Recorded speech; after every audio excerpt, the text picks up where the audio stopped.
If what the government alleged were true, it would be an emergency physician's dream job. Billing for services without ever treating or even speaking with the patient. What could go wrong? Jackson and Coker Locum Tenens is a very large healthcare staffing company.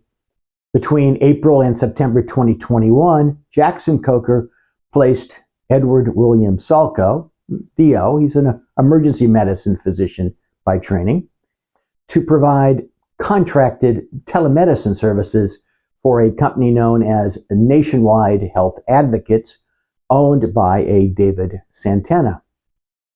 According to Santana's guilty plea in a related criminal prosecution, he, through Nationwide and another entity, entered into arrangements with telemarketing companies to develop leads by targeting Medicare beneficiaries.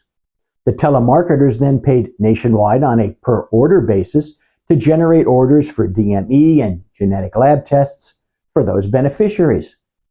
To arrange for the orders to be signed, Santana and Nationwide worked with medical staffing companies to find doctors and nurses who were willing to review and sign pre-populated orders, typically without any contact with the beneficiaries. The records falsely portrayed the medical providers as having performed a legitimate examination of the beneficiary.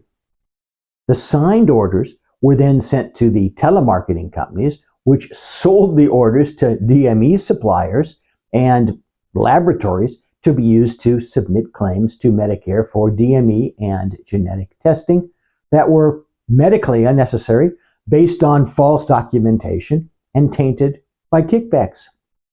Which takes us to the allegations against Dr. Salko and against Jackson Coker. The government alleged that Jackson Coker placed Salko as one of the physicians to whom Nationwide sent physician orders and supporting documentation, and that Salko electronically signed the orders despite the fact that he was not treating and never spoke with any of the beneficiaries for whom he placed the orders. The orders were then billed to Medicare, with Nationwide paying Jackson Coker and Jackson Coker paying Salko on a per-order basis.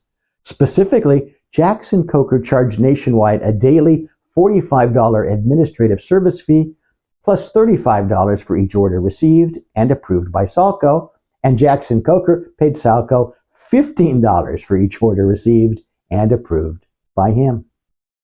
On March 15, 2024, the U.S. Attorney for the Eastern District of Washington announced that Salko and Jackson Coker agreed to pay $700,000 to resolve the kickback, not being medically necessary scheme allegations against them. Note that those allegations were civil, they weren't criminal. And that although Salko and Jackson Coker admitted underlying facts, the settlement was made without them admitting any guilt, without them admitting any liability. Here are some takeaways for you. 1, kickback deals almost always come with discernible red flags. Be on the lookout for them, even if your participation begins by way of an introduction from an otherwise reliable source. Being asked to sign pre-populated physician orders for patients you've never treated, spoken with, or seen, and then being paid on a per-order basis count as burning hot as a dwarf star red flags. Just because your introduction to the arrangement comes via a well-known or even trusted source doesn't obviate your own responsibility to vet the situation fully. 3, with physician shortages in many specialties opening up lucrative opportunities for locums work, temporary staffing is undergoing a boom. The twist is that sometimes it can be a bust. Be a locums if you wish. Just don't do something loco.